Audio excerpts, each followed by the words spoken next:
nggak banyak orang yang punya passion dan berani bertanggung jawab. Punya passion tuh gampang loh, tapi berani bertanggung jawab terhadap passionnya. Iya kan, dan lu ngontrol itu semua gitu. Buat gue ini harus jadi something.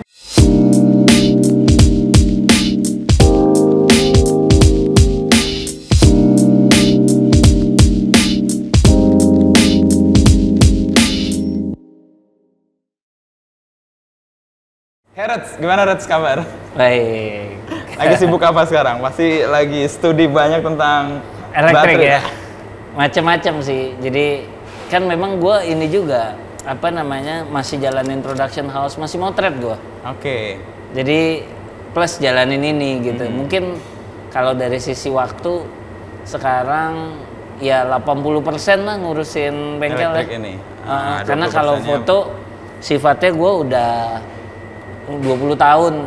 Jadi syuting seminggu 2-3 gitu. Jadi sisanya pakai buat ngurusin ini. Anak bengkel lah sekarang. Anak bengkel. Perjalanan lo sampai bisa jadi anak bengkel itu gimana? Reds? Kan lo fotografer, lalu motor tiba-tiba Vespa, lalu Vespa tiba-tiba elektrik. Gimana? Titik-titik mana yang perlu kita ingat tentang perjalanan itu? Gue inget banget tuh 10 tahun ketika gue berkarir sebagai fotografer, dan gue ngerasa ini gue udah mencurahkan apa ya diri gue, karena semuanya kan hobi kan. Semuanya basisnya hobi. Iya, game buat gue main tiap kali ini. 10 tahun gue nggak berasa. And then company gue udah settle gitu pada waktu itu, dan gue izin sama istri gue, kayaknya gue perlu another hobi nih. Gitu. Setelah fotografi tadi? Iya, setelah fotografi. Bukan gue bosen atau jenuh, bukan. Tapi lebih ke gue ngerasa gue harus buat diri gue happy lagi. Gitu. Nah, dapatlah gue dengan hobi bermotor. Pada waktu itu Vespa, Matic. Gue inget tuh tahun berapa ya? 2000 sekitar 2010 lah. 2010 2011 lah itu gue dapet satu Vespa Matic, gue mainin sendiri sebentaran udah lengkap aksesorisnya. Selesai lah gitu. Terus gue pikir gue perlu tantangan mainnya nih, jangan yang terlalu gampang gitu. Kalau terlalu gampang beli dari mana gue udah sempat selesain. Muncullah gue research, ada Honda namanya, Honda Dream namanya. Gue aneh banget, kok ada motor dinamain Dream. Dan buat gue kan start apa-apa dari mimpi kan, dari bener dari nol gitu. Ketika gue lihat bentuknya segala macem menarik banget, research gue, nah ternyata seriesnya Dream banyak loh. Nggak masuk ke sini ya? Masuk ke sini, ada 305, terus Dream 50, ada Black Bomber juga. Jadi gue mulai mempelajari sejarahnya si Shoichiro Honda juga, kenapa dia bikin ini, anak petani segala macam. Itu tuh kayak gila nih, gue learning sambil gue hobi motor ya. Pada waktu itu gue ngerasa kayaknya next adalah motor nih gitu.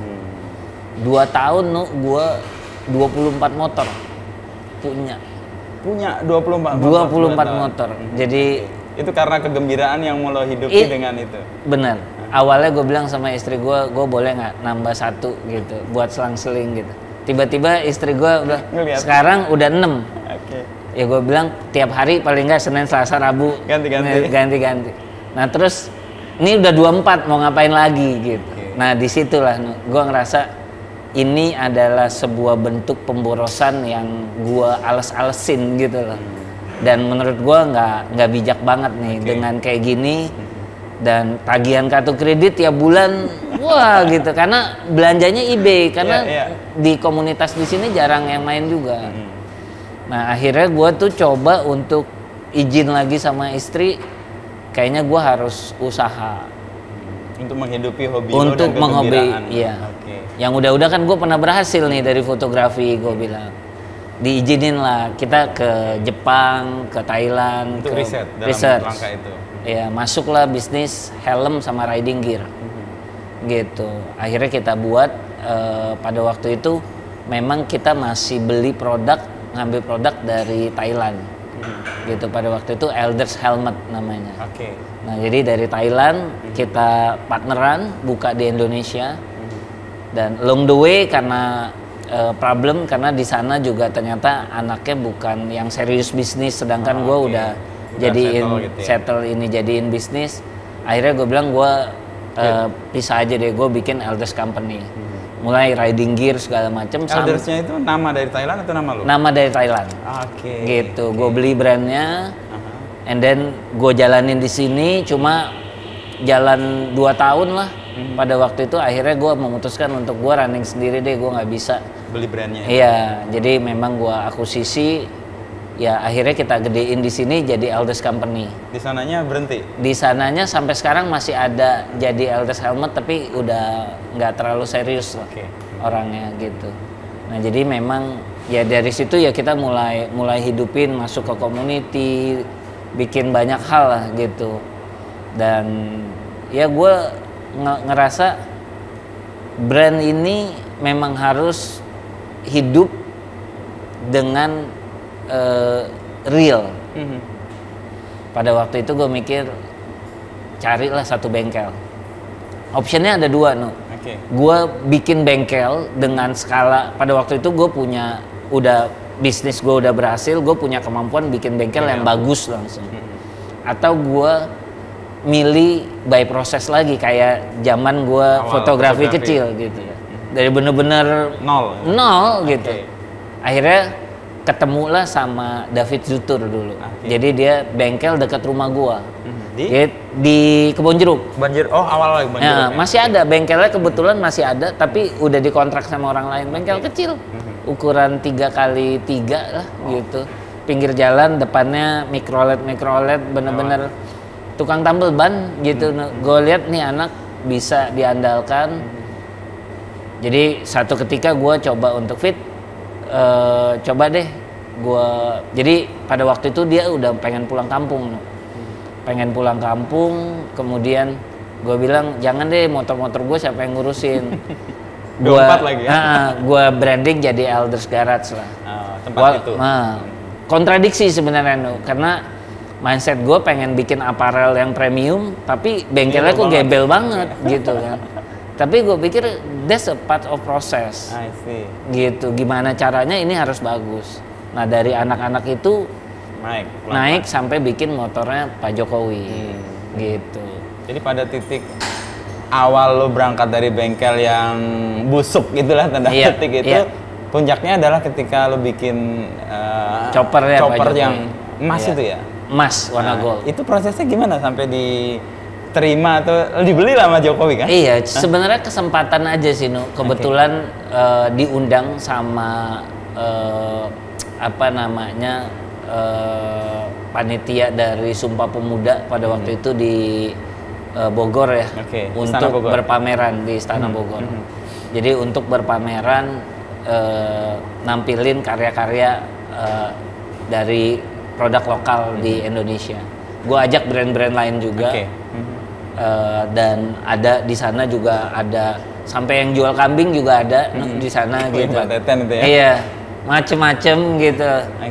Nah itulah dari situ mungkin Pak Jokowi ngelihat ini something yang menarik dan segala macem. Jujur setelah itu tuh kayak penuh harapan banget buat kita, mungkin buat teman-teman garage lain, mengenai legalitas. Dan kalau dari Elders sendiri udah ngerasa kita harus bikin motor yang memang bisa membanggakan Indonesia. Udah mikirnya udah mass product aja itu. Gitu. Jadi titik diapresiasi oleh presiden itu suatu kayak lompatan juga ya untuk mimpi berikutnya ya. Lompatan sekaligus problem tuh. Apa? Masalah. Lompatannya kita udah kebayang. Problemnya apa? Problemnya pertama regulasi belum siap. Mimpinya kita kegedean sebenarnya. Karena ternyata engine yang kita pakai kan dari India. I see. Kemudian exposure kita gede. Nggak sedikit di circle kita juga jadinya ada kontradiksi karena anak baru di skena, terus tiba-tiba terkenal, iya kan? Wah, oke. Jadi di komoditi juga bergerak gitu, bergejolak lah gitu. Internal kita juga mendadak beberapa tim kita jadi sangat terkenal. Ada yang nggak sanggup menghandle itu juga. Iya. Jadi agak sedikit males bekerja, malah bikin konten doang pada waktu itu. Wah, banyak masalah sampai akhirnya memang gue memutuskan untuk mundur dulu dari skena lah, gitu, karena terlalu complicated. Sedangkan gue masuk ke sini kepengen bener-bener jadiin ini sebuah bisnis yang serius. Karena setelah masa hobi gue, menurut gue ini harus jadi something bisnis ya, yang bisa dari gue tuh ngerasa nggak banyak orang yang punya passion dan berani bertanggung jawab. Punya passion tuh gampang loh, tapi berani bertanggung jawab terhadap passionnya, iya kan? Dan lu ngontrol itu semua gitu. Buat gue ini harus jadi something. Jadi makanya lo narik dulu. Gue pengen fokus untuk bekerja dan membuat orang-orang yang udah believe sama gue di circle gue bisa menjadikan yang tadinya dibilang sekedar passion ini jadi sumber penghidupannya dia untuk kedepannya. Karena ujung-ujungnya udah ada orang-orang yang mengikuti Elders ini, bahkan bekerja di Elders lebih dari 5 tahun pada waktu itu. Dan menggantungkan hidupnya di sini. Iya, gitu. Dan gue pikir gue udah harus serius nih. Karena buat gue, honestly sampai sekarang pun ibaratnya periuk nasi gue masih di dunia production. Jadi support oleh unit yang lain ya. Iya. Itu yang mungkin orang kalau ngelihat kan, wah gila enak banget Heret gitu. Tapi enggak. Jadi sekaligus berkah sekaligus kutuk ya. Iya. Artinya lo merasa ini kemudian kayak skyrocketing, tapi pada saat bersama problemnya jadi banyak banget. Nah, untuk itu lo narik dan banyak miskomnya akhirnya. Karena kan media lagi. Media exposure. Kita kan motor ini buat kolaborasi sama Kick-Ass Chopper. Pada waktu itu desain segala macam itu otaknya Vero. Gitu, dan gua hanya sebagai production line. Nah banyak yang kebalik, tiba-tiba Heret jadi builder. Kan aduh gimana ya, gua nggak bisa mengontrol semua media kan. Dan di lapangan jadi salah tangkap dan kemudian jadi paham lah di komunitas kan, kayak gitu. Jadi gua mikir wah kayaknya kalau misalnya gue spend time untuk ngeberesin itu terlalu ini ya, buang waktu juga, gitu. Jadi gue narik diri, gue mendingan rapihin deh. Pas masuk elektrik ini, gue ngerasa ini berbeda dari skena yang tadinya gue besar di sana. Something yang baru juga dan nggak ada yang ada di situ. Mudah-mudahan niatan baik gue bisa terlihat di sini gitu. Gitu. Ketika lo menarik diri, kan ada proses di mana lo kayak menghindari exposure dan sebagainya. Apa yang lo lakukan selain menjaga supaya passion lo itu menghasilkan bisnis yang menghidupi juga? Building team. Iya. Berapa banyak tim lo akhirnya waktu exposure-nya begitu tinggi? Sebenarnya nggak nambah banyak juga sih, gitu. Cuma karena memang pas gue lihat juga nggak, secara bisnisnya makin nggak possible karena benturan sama regulasi. Pertama dia regulasi. Gitu, jadi ya 6 bulan gue spending, bener-bener bolak-balik urusin regulasi segala macem. Karena Pak Jokowi saat makan siang gitu, Mas Heret harus 100 unit setahun ya gitu. 100 unit, jadi begitu bahagianya kan, ngitung gitu. Tapi pas di lapangan ternyata nggak semudah itu. Gitu. Jadi dari situ gue ngerasa banyak yang harus gue rapihin. Gue review lagi diri gue kenapa gue bisa sukses di dunia fotografi sampai ada PH gitu, sampai punya studio gitu kan. Gue review, intinya manajemen, manajerial gitu. Finance adalah segalanya. Kebetulan istri gue tertariknya sama finance. Jadi ngontrol juga. Iya, jadi semenjak itu gue bilang tolong deh bantuin, karena setelah company gue diberesin sama dia yang 2H, kemudian di Elder sendiri, gitu di garage. Baru aja minggu lalu dia mau handle. Sebelumnya gue rayu-rayu nggak bisa, kayaknya udah kepenuhan gitu. Jadi finance segalanya sih, untuk ngeliatin, untuk kita bikin analisa segala macam. Iya, model kontennya lo bisa dapet, tapi model bisnisnya nggak ketemu ya, lo akan suffer juga kan. Benar. Modal passion doang, lo akan menyedot sumber daya yang lain ya. Asli, banyak orang yang terjebak gitu, gitu ngomongin passion, dan kalau lo lihat banyaklah brand motor besar datang ke Indonesia, dimiliki oleh orang yang passionate di dunia motorcycle, terus nggak jalan juga gitu. Padahal dengan brand yang cukup besar. Ya. Itu pedang bermata dua nih, hati-hati. Gue baru connect. Biasanya kan anak cowok ngoleksi kendaraan atau motor gitu kan, ke istri kan biasanya minta maaf. Lo minta izin, lo jelasinnya ke istri gimana?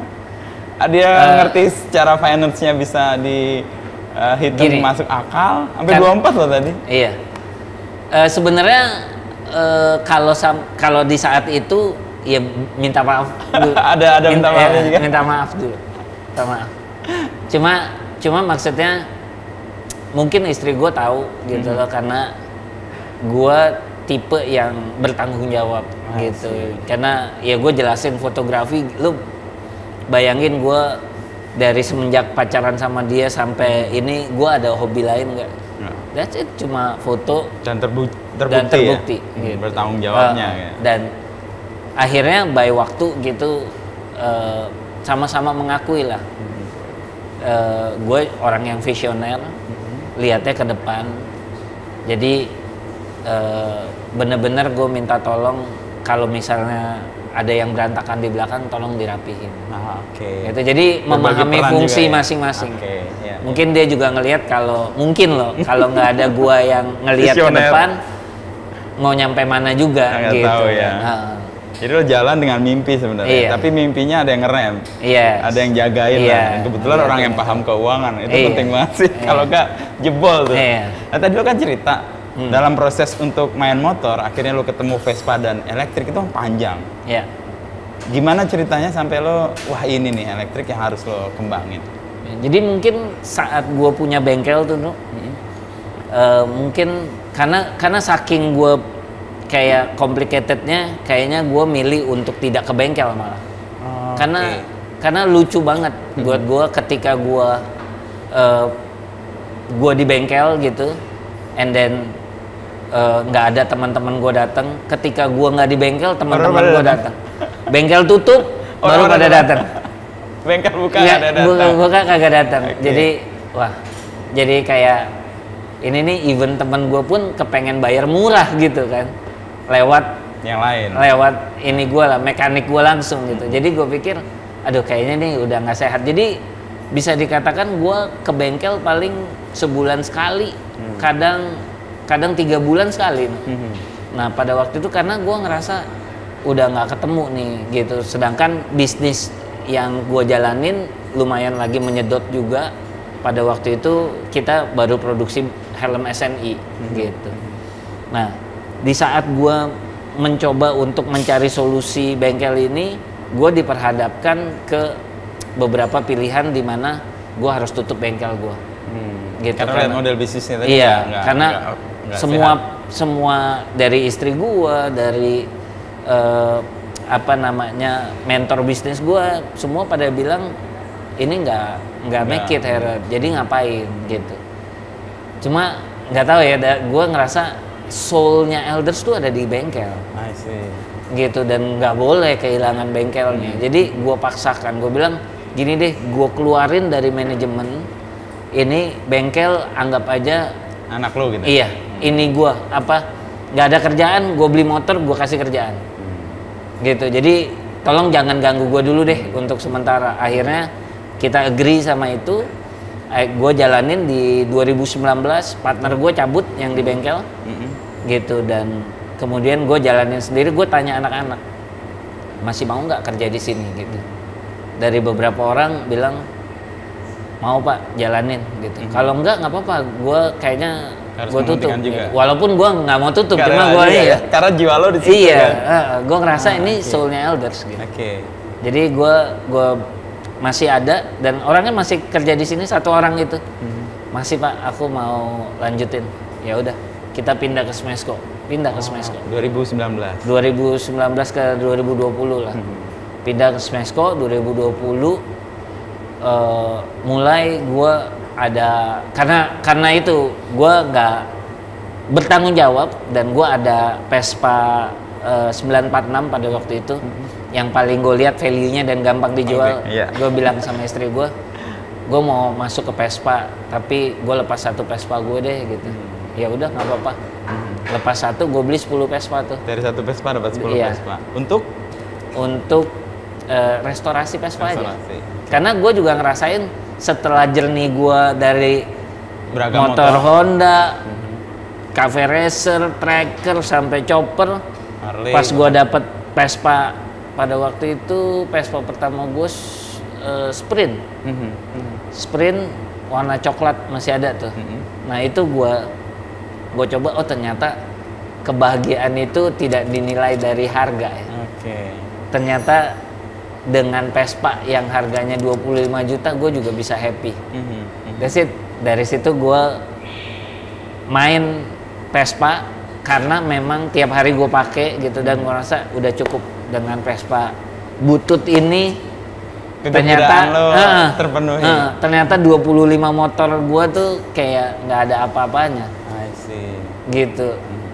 Yang udah gue beli ratusan juta tuh di compare sama itu gue bisa. Kebahagiaannya beda ya. Ternyata cukup sederhana gitu. Dari situlah gue mulai mikir kita harus create something yang baru gitu. Pada waktu itu kita lagi mikirnya adalah paling dekat sama kita chopper listrik. Chopper listrik turunin, ternyata sepeda yang stylenya chopper juga ada gitu kan. Gitu. Jadi sepeda-sepeda itu kita lagi bikin prototyping, akhirnya gue belokin Vespa listrik. Gitu. Ingat 2021 lah itu. Gitu. Chopper itu karena tadi ingatan orang ke Elders, choppersnya Pak Jokowi itu PR-nya gue. Gue kepengen nggak mungkin langsung Vespa kan. Nah cuma along the way kita udah mulai restorasi Vespa. Akhirnya kayak very smooth Padahal dulu gue mikir gue pengen masuk banget ke Vespa loh karena marketnya gede nih. Gimana caranya? Susah banget karena nggak real gitu. Dan sampai sekarang kayak di pikiran gue pengen banget masuk ke motorsport karena itu paling gede. Tapi gimana caranya? Kalau nggak bener-bener ada rasanya nggak akan dapet loh. Itu yang gue selalu mikir. Kok kadang-kadang ada orang bikin brand punya duit gampang banget ya. Dia sponsorin apa jadi masuk langsung. Brandnya gede, tapi karena nggak ada rasanya juga. Mungkin kita lihat 2-3 tahun selesai. Gue tuh nggak bisa ternyata untuk melakukan itu. Padahal maksudnya kalau gue mau secara hitungan bisnis gue present segala macam, ya mungkin aja gue bisa taruh dana segitu gede. Nah ternyata gue ngerasa memang perlu proses dan ngerasain. Nah dari situ pas masuk ke elektrik karena kita unik. Sebelumnya udah banyak orang yang bikin Vespa listrik, gitu. Di Indonesia bahkan? Di Indonesia, ya bisa dikatakan ada 3 bengkel lah yang pernah melakukan itu gitu. Bukan something yang baru, cuma mereka tidak membuat dengan sistem plug and play. Nah kita pas buat karena tim kita adalah tim yang biasa bikin custom, mereka dan punya pengalaman bikin motornya Pak Jokowi juga. Jadi gue selalu bilang gue bikin sebuah sistem yang bener-bener udah harus bisa direplicate dan pabrik bisa ngerjain. Itu brief gue. Karena tadi 100 per tahun tadi tuh. Yes. Pikirannya. Iya. Tapi gini, kesadaran lo kemudian menggunakan elektrik sebagai engine itu apa yang mendorong? Apa karena isu soal lingkungan yang makin serius atau ya ini fun aja karena tren lagi kesana semua atau alasan lain yang membuat lo masuk ke sini? Iya, jujur gimana caranya survive si anak-anak bengkel ini bisa hidup itu dulu sih. Itu pertama. Iya, karena di situ gue ngerasa ya ini bentuk tanggung jawab gue gitu. mikirin alam, aduh gimana jauh ya? Iya, masih jauh banget. Gitu. Baru sekarang aja nih kita ngerasa, oh ternyata impact gitu. Banyak orang-orang yang tersentuh dengan kita karena dengan movement ini. Iya. Dan ya itu di gue lebih awalnya ke situ dulu, kemudian solusi bisnis. Apa yang bisa di reputation. Karena kan gue main ke Jepang, ke Amerika. Sifatnya beda. Bengkel custom di Indonesia sulit banget tuh, karena regulasi terus juga sama antara kebutuhan, proses, sama apresiasi tuh jauh banget. Yang paling make it, even gue ke Amerika sama Jepang, yang paling make it Jepang. Karena lu di Jepang itu memang apa ya, apresiasi terhadap handmade gitu kan, karya tinggi banget. Di kita tuh nggak ketemu menurut gue. Makanya gue selalu mikir di Indonesia tuh harus, kalau lu suka custom, lu harus bikin produk custom, tapi produksinya harus pabrikasi. Gitu, jangan bikin produk custom by one. Atau lu harus punya produk yang bisa dipabrikasikan. Lu jualan t-shirtnya, lu bikin satu motor setahun nggak apa-apa, tapi lu jualan t-shirt. Tapi kalau di Jepang orangnya udah disiplin, buildernya udah disiplin. Bikin 5 motor setahun, satu motor mereka bisa jual cukup tinggi. Apresiasi untuk karya itu juga tinggi banget. Yes. Makanya mereka kan yang gue kagumi dari builder atau craftsmanship di Jepang lah, mereka kan totalitas banget tuh. Hidupnya mengerjakan sesuatu sampai detail gitu. Karena masyarakatnya udah memberi seperti apresiasi itu. Tinggi ya. Gitu. Masyarakatnya juga mengapresiasi itu dan hidup dengan apa ya? Frekuensi yang sama, Di kita kan terpengaruh. Kita terpengaruh gitu. Kalau bisa mah gue dapat barang semurah mungkin, sebagus mungkin, gitu kan. Gue kalau bisa ngerepotin bengkel custom, tapi gue kepengennya dapat murah semungkin. Iya, murah gitu kan, nggak masuk ya. Tapi tadi semangat atau dasar awal lo ke elektrik kan ingin bertanggung jawab dengan tim ya. Artinya lo menghidupi bengkel gua ini survive atau setidaknya bisnisnya bisa menghidupi orang-orang itu, dan setelah ini ketemu itu. Gua at least walaupun belum sebagus ya mungkin kalau enak di compare sama bisnis gua lah gitu. Secara income belum sebagus bisnis gua yang sebelumnya, cuma at least kok ya sejalan sama programnya pemerintah. Itu kayak paralel gitu ya. Dan ya journey-nya gue pada waktu itu kayaknya merasa bisa terpakai lah gitu loh. Dengan gue udah pernah mengalami sebuah proses mengurus segala macam, akhirnya ketemu lagi sama orang-orang di pemerintahan yang lagi mengeksplor ini gitu. Dan ini gue lihat pemerintah di Indonesia juga cukup serius. Ada apa ya? Ada hal yang lebih penting dari ini yang gue lihat, di mana pertarungan energi baru dengan nikel ini, gue rasa kita harus riding the wave, gitu loh, untuk jalanin bisnis ini gitu. Dan makin kesini makin kelihatan nyata lah, mungkin ya that's why ada tempat ini gitu kan. Ini dari Kemenkop nih, gitu. Tempat ini dipakai untuk bengkel gitu. Dan produk-produknya ini ada PLN juga, dari PLN segala macam, banyak support dan sebagainya ya. Artinya apa yang lo jalanin kan sebenarnya nggak by design, tapi ketemu dengan semangat zaman yang lagi jalan ke situ. Itu yang gue pikir ternyata tuh passion itu harus growing, dan beda sama bisnis itu tuh by design. Gue juga mikir ini beneran kalau gue tarik mundur, yang saat gue memutuskan bikin bengkel langsung bagus atau gue dari scratch, itu kan pilihan terhadap rasa gue. gitu kan. Gue pengen merasakan sebuah proses dari nol banget, dari nol banget, nggak dianggap gitu. Iya, itu kan, itu pilihan kan. Tapi kalau gue ngomongin bisnis by design, gue harus ngitung, nggak pernah ketemu.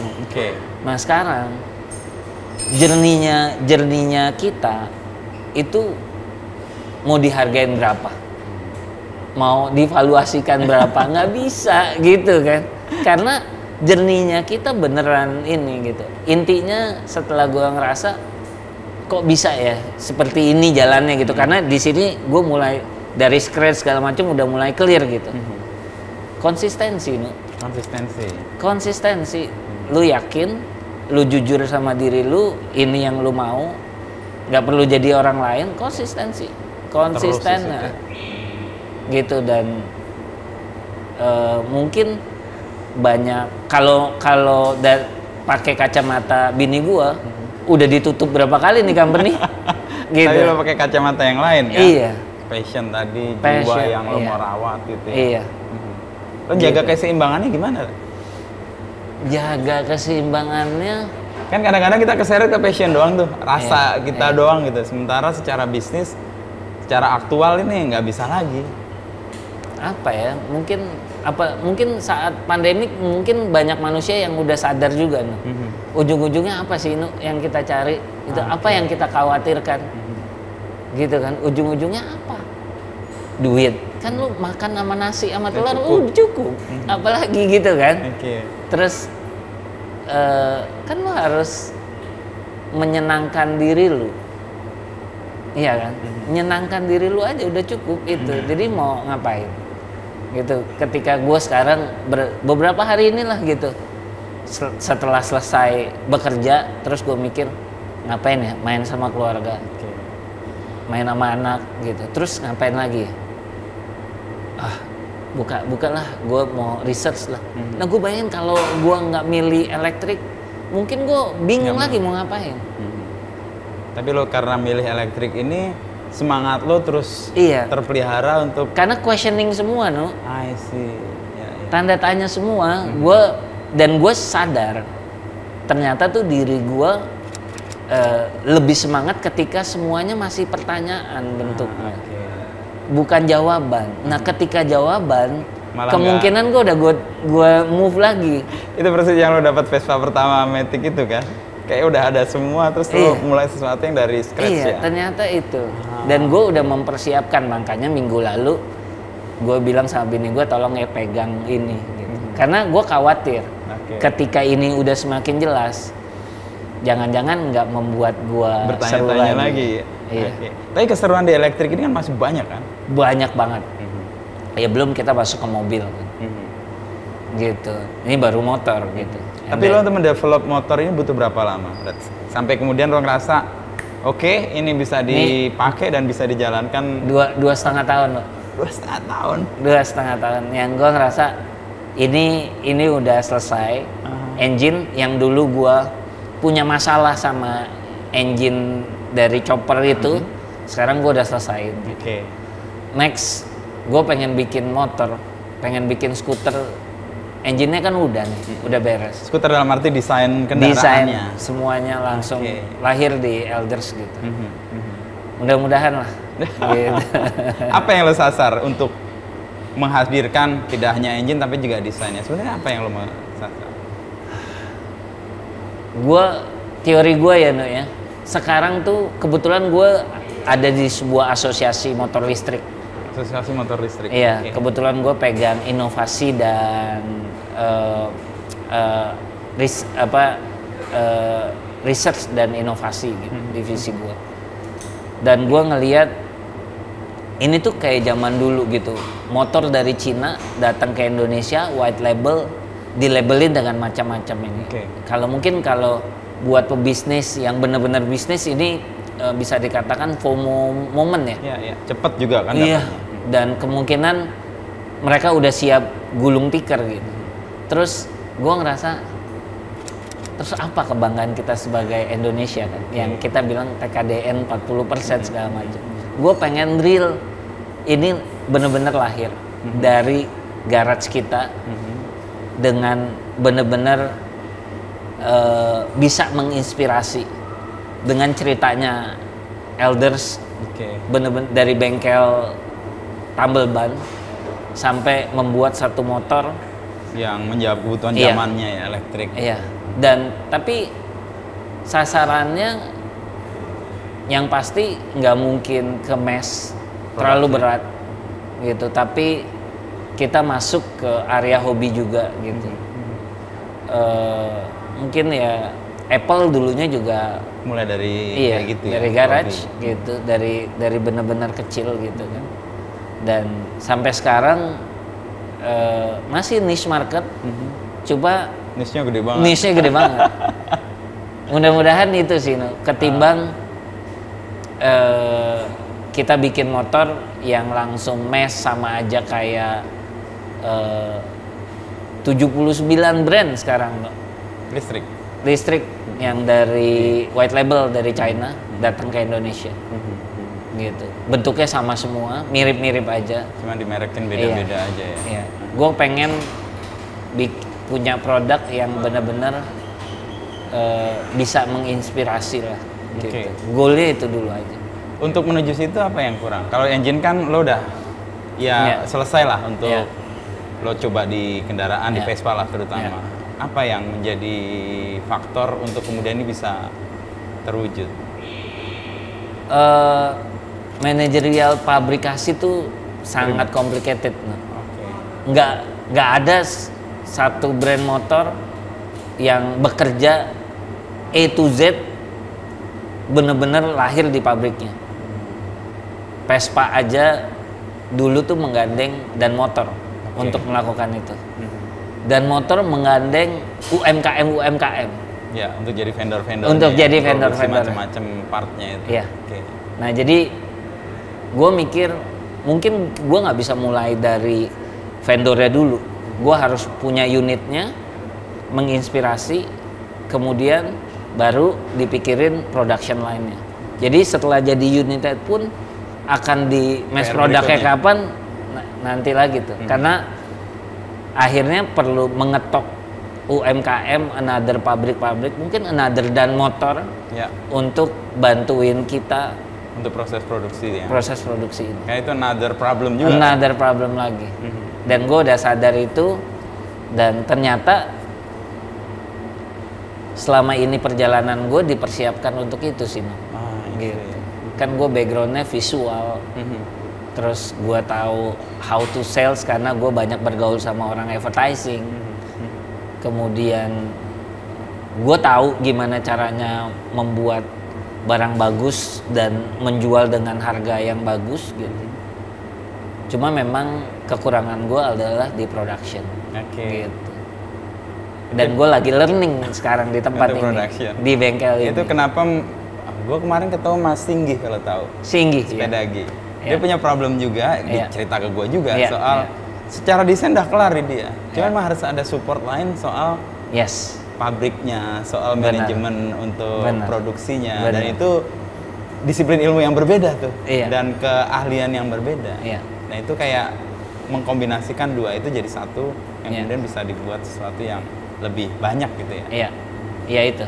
Dan Mas Sigi sebagai artisnya, posisinya dia masih di situ, sudah berpikir harus merelakan ini menjadi production yang berbeda gitu. Memang skalanya beda. Mungkin kalau Mas Sigi di Jepang cukup. Cuman yang di Indonesia enggak ya? Cukup. Gua kebetulan sepedanya pernah di sini. Yang bambu itu. Iya, betul. Yang bambu, kotak itu frame-nya. Aduh, itu bagus banget. Gitu. Nah, untuk elektrik ini kan sesuatu yang lo coba sendiri 2,5 tahun lo riset dan bahkan lo ke Bali memakai itu. Apa yang membuat lo yakin bahwa ini akan jadi masa depan untuk transportasi? Kan lo pakai juga tiap hari. Ya.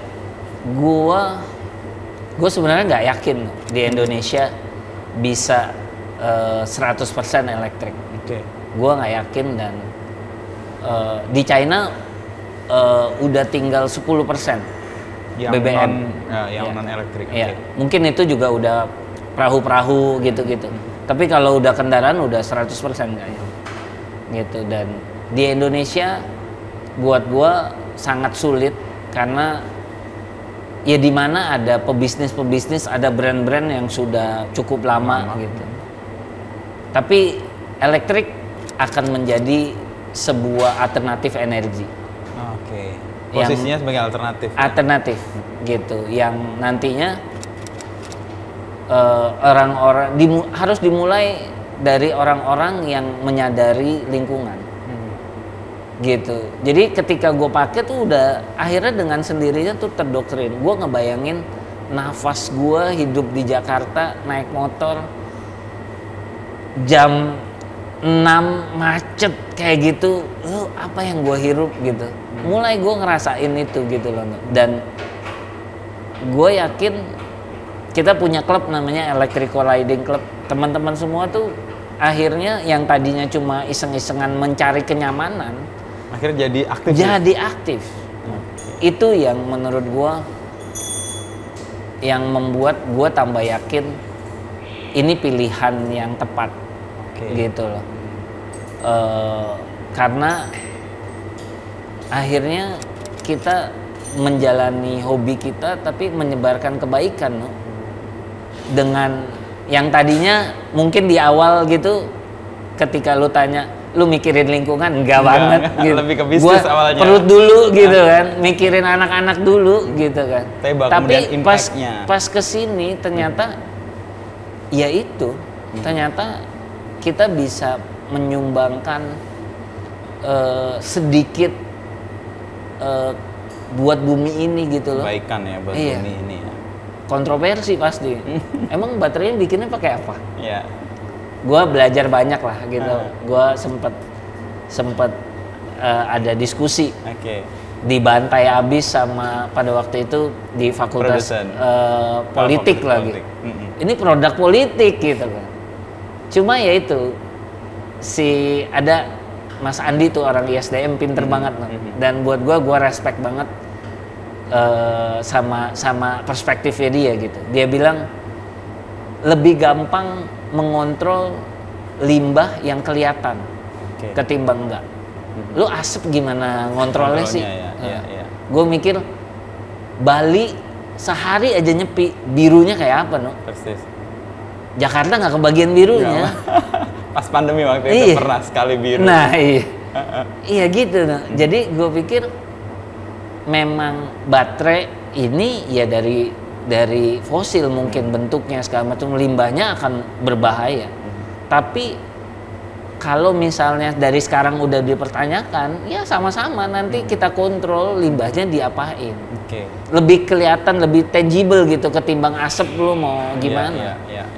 Gitu. Proses itu sih untuk membuatnya mungkin ya so-so lah. Tapi akhirnya atau produk yang dihasilkan dari ini lo bisa kontrol kan? Bisa kontrol. Karena kelihatan. Bisa kontrol. Nah itu pertanggungjawabannya. Mau dibuang, mau diisolasi satu daerah untuk pembuangan baterai, pasti jauh lebih aman ketimbang asap kemana-mana. Itu perspektif yang gue baru tahu juga. Gue juga pas gue dengar, gila nih, emang bener gitu. Ternyata udah ada yang disajikan lebih baik gitu. Ya kita sebagai manusia selalu mencari alasan aja gitu loh untuk mau beralih atau enggak ya. Jadi makanya setelah gue simpulkan ini adalah alternatif.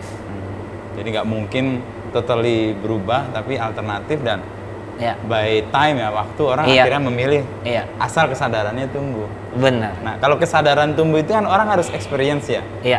Kalau nggak experience dia dapat pemahaman dari orang yang sangat otoritatif lah menjelaskan itu. Lo sendiri experience lo menggunakan ini selama lo kan sambil riset kan lo pakai juga kan? Apa yang membuat lo ngerasa ini oke dan apa yang enggak? Pasti kan ada plus minusnya lah ya. Gue sebenarnya simple karena memang dari awal gue membuat bengkel segala macem gue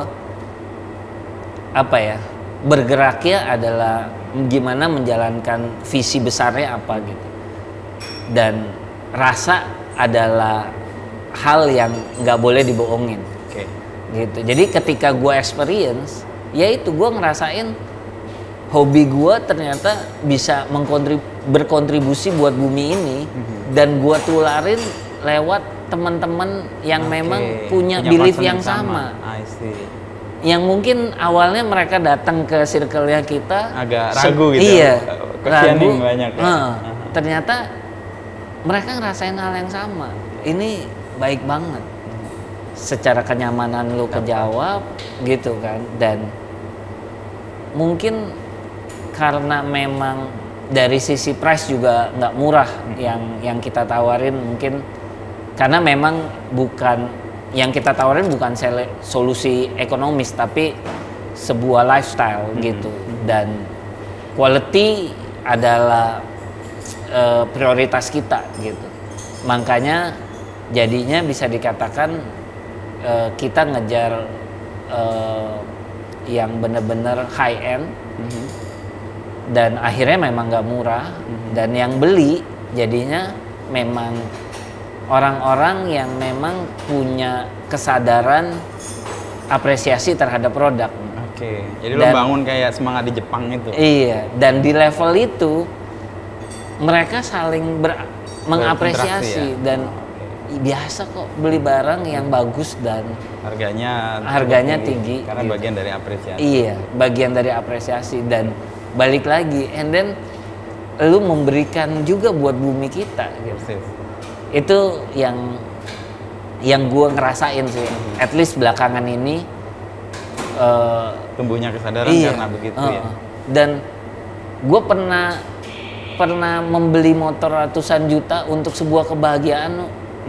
Iya kan? Fine-fine aja. Fine-fine aja. Ini, apalagi ini kebahagiaan lo sekaligus berkontribusi untuk bumi ya. Iya. Dan menurut gua ya inilah fungsinya elders buat ada di Indonesia. Kita yang kemarin makanya gua statement elders tidak bisa mengambil peranan untuk menerima bantuan pemerintah yang 7 juta rupiah itu gitu. Ya alasan utamanya sebenarnya customer kita juga nggak ada yang mau menghancurkan mesin Vespa gitu kan. Itu udah obstacle paling besar, walaupun banyak persyaratan lain juga kita nggak komplit. Cuma gue pikir bukan ya ini decisionnya memang karena toh juga customer kita niatnya memberi buat bumi ini kok, bukan untuk mendapatkan subsidi gitu. Dan umumnya mereka mengapresiasi sebuah proses panjang dari penemuan-penemuan kan. Makanya mereka yang mau mengkonversi ke elektrik, mesinnya lo pack menjadi sesuatu yang kapan dia akan bertemu dengan generasi berikutnya dia bisa cerita tuh bahwa ada itu. Itu jadi solusi kan. Bahkan tinggal kalau lu kangen ya, suatu saat nanti mungkin 20 tahun lagi deh, lu mau masukin nih engine Vespa ke Vespa lu lagi, harga bensin udah 1 juta, nggak apa-apa lah sebentar nyalain gitu kan. Buat dapat feel-nya atau dapat ingetin jiwa lagi awal gitu. Dari kendaraan ini bisa dilakukan lagi ya. Jadi, proses untuk kemudian menjadikan, lo kan akhirnya menemukan gue nggak bisa comply dengan yang ekonomis yang segala macam, tapi lo masuk di lifestyle. Sejauh mana lo yakin bahwa itu cukup bisa tadi menghidupi bisnis lo sendiri? Karena itu kan niche-nya ya nggak tahu apa ya, mungkin mudah-mudahan besar ya, tapi kalau sekarang gimana? Nggak yakin juga dan masih banyak pertanyaan. Tapi ya itu loh, ternyata gue tuh bergerak atas sebuah ketidakyakinan.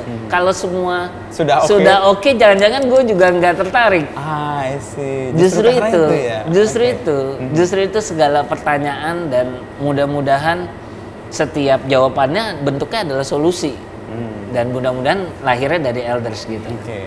Makanya dari gue pun bukannya acuh tak acuh terhadap bantuan ini gitu, tapi justru gue bilang sama tim, kita tetap harus mempersiapkan produk kita untuk jangan-jangan karena elders sudah berhasil menginspirasi, harapan dari masyarakat yang umum yang istilahnya lebih mengejar skala ekonomis adalah elders gitu, paling tidak punya produk yang lebih murah.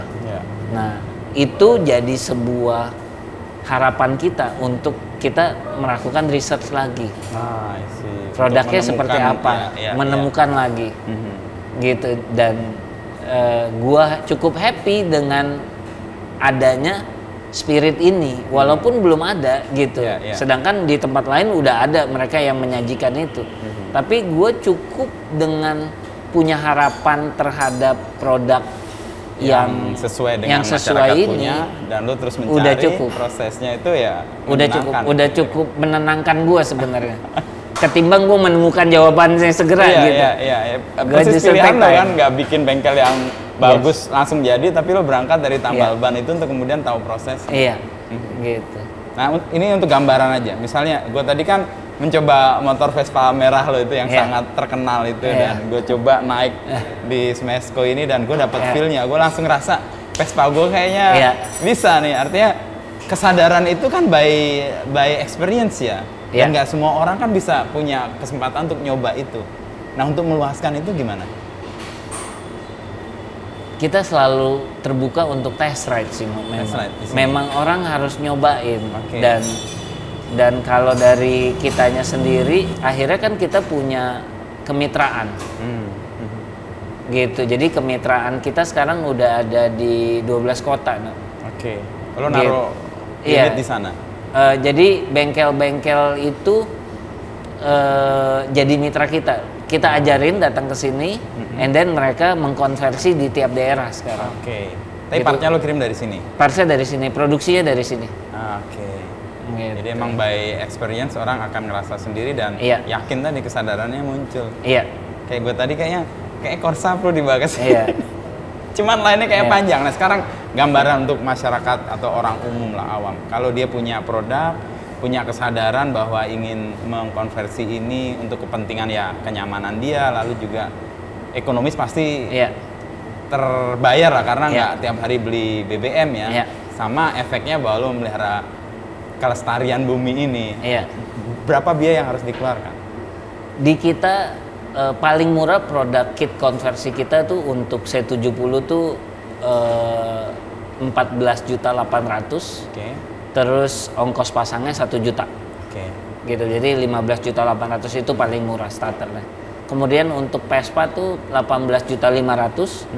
Ongkos pasangnya 1,5. Berarti sekitar 20 juta. Itu yang paling murah starternya. Yang paling mahal ada di 35 juta. Gitu. Itu udah full capacity. Terus baterainya juga udah cukup besar, bisa 85 kilo. Gitu. Jarak tempuhnya? Yes. Gitu. Dan lo sekarang lagi mengembangkan gak hanya motor ya? Kendaraan roda 3, mini juga lo lihat. Bahkan lo lihat Land Rover juga di situ. Itu gimana? Itu bagian dari riset yang sedang lo kerjakan? Jadi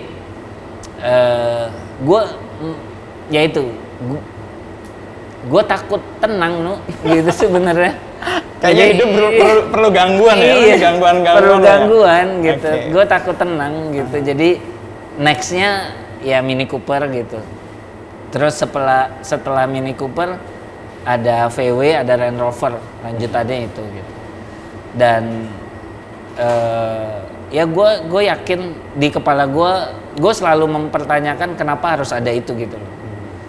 Ya mungkin nanti di saat gue ngeluarin sebuah unit motor gitu. Ini gue spoiler dikit lah apa yang ada di kepala gue ya. Gue mengeluarkan unit motor artinya kapasitas untuk bikin pabrik sebenarnya udah bukan kapasitas kita lagi, pasti perlu investor gitu. Dan ketika unit motor itu muncul dengan sangat ideal, karena pasti gue kepengennya bukan menjawab kebutuhan ekonomi lagi, tapi menjawab kebutuhan artistik dan certain market, karena ini akan sangat niche gitu. Kemungkinan gue harus bersiap ini struggling. Dan itu juga yang gue cari. Ini struggling, and then pelan-pelan. Cara untuk naikinnya lagi di saat struggling adalah gue membuat unit mobil. Gitu. Dan kemungkinan gue bisa dapat another game lagi, another investor lagi gitu. Another question lagi to answer gitu ya. And then ya mungkin ya itu yang gue pikir kenapa si mobil ini harus dimulai dari sekarang, pas di saat engine Vespa udah hampir selesai gitu kan. Gitu sih. Ya kayaknya gue sepakat, malah hidup tuh perlu gangguan supaya kesadaran kita terbangunkan kan, bikin sesuatu yang baru lagi. Inovasi kan lahir dari kayak gitu ya. Kalau tadi lo nyebut pendiri Honda, Seiichiro Honda ya. Yang juga Honda. Dia punya kegalauan gimana ini lawan Amerika waktu itu kan, kalau dia dari peta. Dia ini kan, peta politik jiwanya. Dia pernah bilang suatu saat Honda akan bikin mesin untuk Vespa. Suatu saat Honda akan bikin mesin untuk pesawat. Dan di saat dia nggak ada baru happen. Di saat dia baru merintis dia udah mimpinya itu. Gitu. Mendorong dia. Di saat dia udah nggak ada baru ini happen. Honda bikin mesin untuk pesawat. Lo nggak capek ya dengan posisi yang terus mencari gangguan dalam proses berikutnya? Karena kalau udah selesai ya udah gue nikmati ini aja, nggak perlu melanjutkan lain, tapi lo memilih untuk menemukan gangguan-gangguan baru. Atau emang itu kebahagiaan yang lo? Ini bahaya juga nih misalnya. Karena istri gue selalu bilang, gue tuh kalau matiin otak gue lemes, badan gue tuh kayak lemes gitu. Nah, gue tuh paling benci dibilang workaholic. Gue bilang gue willing worker. Willing worker. Iya, gue memang mencari solusi. Nah, dan yang selalu gue bentrokin sama diri gue, jangan sampai gue melakukan ini karena untuk diri gue sendiri. Nah, itu yang selalu kadang-kadang ada keinginan. Iya, gitu. Kalau gue sampai di situ, artinya langkah gue bisa bahaya buat diri gue, bisa jadi greedy tuh. Ya, dan selfish juga kan? Yes. That's why gue selalu, yang bisa nilai kan kita sendiri. Persis, ya. Yang ngejagain itu adalah gue selalu mempertanyakan, apakah ini yang gue mau dan apakah ini untuk gue. Gitu. Kalau masih gue bisa punya jawaban, gue melakukan ini karena value yang mana, gitu. Dan gue berhasil menenangkan itu, gue nggak akan capek nih. Jadi jawaban atas pertanyaan itu yang kemudian lo bisa lakukan untuk journey berikutnya ya. Yes. Nah, elektrik ini kan lo salah satu yang baru ya di Indonesia, atau yang pertama. Dan journey-nya kan masih panjang. Kalau kita lihat punya potensi, alam kita kan juga support semua ya. Yes. Nah, apa yang lo produksi ini sekarang diproduksi totally di sini atau ada pihak lain yang terlibat? Jadi yang sifatnya parts berat seperti swing arm segala macam kan kita besi udah ada, kita produksi di sini semua. Baterai kita masih kirim dari China karena belum ada. Hopefully ya ini kan yang dilakukan pemerintah dengan bantuan investasi segala macam. Hopefully segera ada. Dinamo udah ada beberapa produsen yang sudah melakukan R&D tapi belum mass product gitu. Jadi mostly dari kita masih menunggu pabrikasi-pabrikasi lokal ini menyediakan untuk kita. Udah ada beberapa pabrik yang datang ke sini approach kita pakai dinamo kita. Oke, siap. As long itu lokal, kita pasti willing untuk pakai gitu. Ya balik lagi, PR-nya kita nggak bisa dikerjain sendiri. Gitu. Kita punya satu desain dinamo yang memang dibuat sama Eldas Electrico Surabaya. Kebetulan seorang dosen buat untuk Elders gitu. Cuma ketika kita ngomong pabrikasi pasti kita cari another pabrik lagi. Gitu.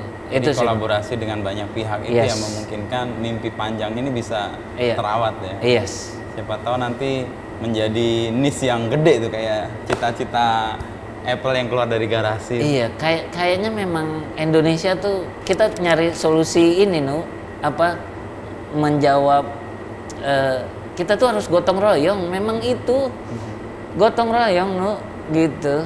Dan harus merelakan ada orang lain yang mengerjakan. Gitu. Karena nggak mungkin semuanya kita juga kan. Nggak mungkin.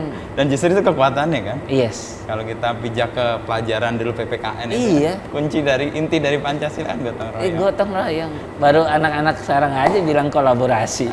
Padahal dia udah gotong royong. Soekarno dari zaman dulu. pada kita akan ngomong PPKN lagi, kita hentikan di sini aja. Tapi emang gue sepakat sih bahwa kita bisa menggandeng pihak lain, melibatkan orang lain supaya mimpi kita juga akhirnya terwujud tidak oleh diri kita sendiri.